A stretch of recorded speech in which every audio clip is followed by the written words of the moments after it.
الطحين دا استعمل روبن هود. خليت 4 كيلو طحين.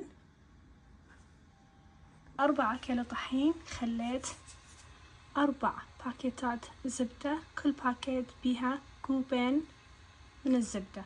أنا استعملت مملحة حتى لا أضيف ملح. ذوبتها مو على النار، خليتها على حرارة الفرن، ذابت وصارت بهالشكل هذا. أو نخليها بحرارة الغرفة قبلها بليلة، أو نبرشها. أهم شي ما نحميها على النار حتى لا تيبس الكليتشة ويانا. هاي الكمية من الطحين راح استعمل ربع ملعقة كوب خميرة، ونصف ملعقة كوب متروسة بيكنج باودر، ربع كوب سكر، ورشة ملح بس للبركة، لأن احنا مخلين الزبدة مالتنا مملحة. أطحن الهيل.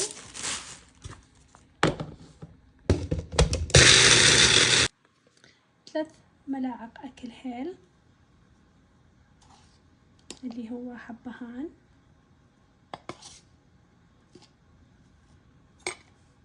نخلط المواد الجافة كلها سوا.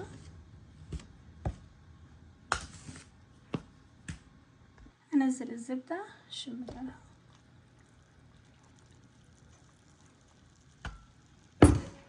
نبتدي نخلط، وأحضر مي دافي حتى أعجن، أكمل العجن.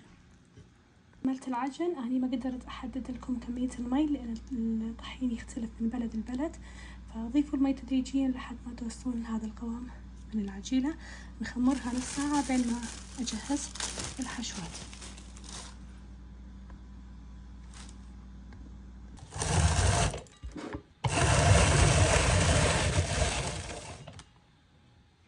نطحن الفستق.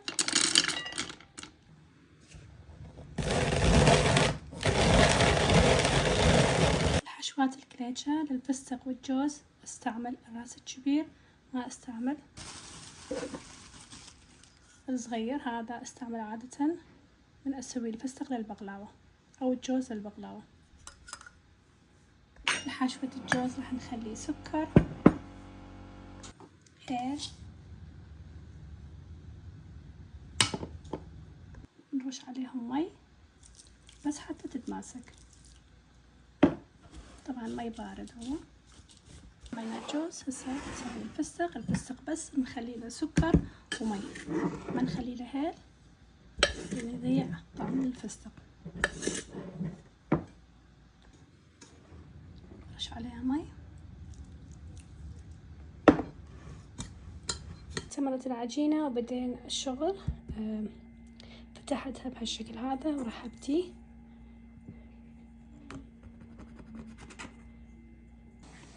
اول شي ابتي بالجوز. العجينة تجنن.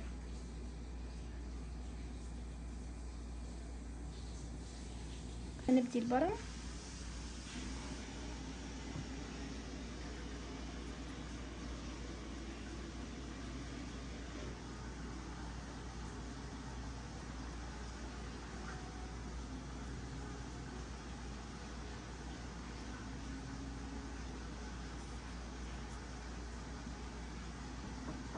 نحمي الفرن على 550 فahrenheit. صينية فرن، وخليت parchment paper. راح نصفط الكليتشة مالتنا. خلطة الوجه بيض وحليب ونسكافيه. نمسحهم بالخلطة.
خلصت من الكليتشة وطلعت بهالشكل هذا. طبعا ما لحقت اصور البقية لان طلعوا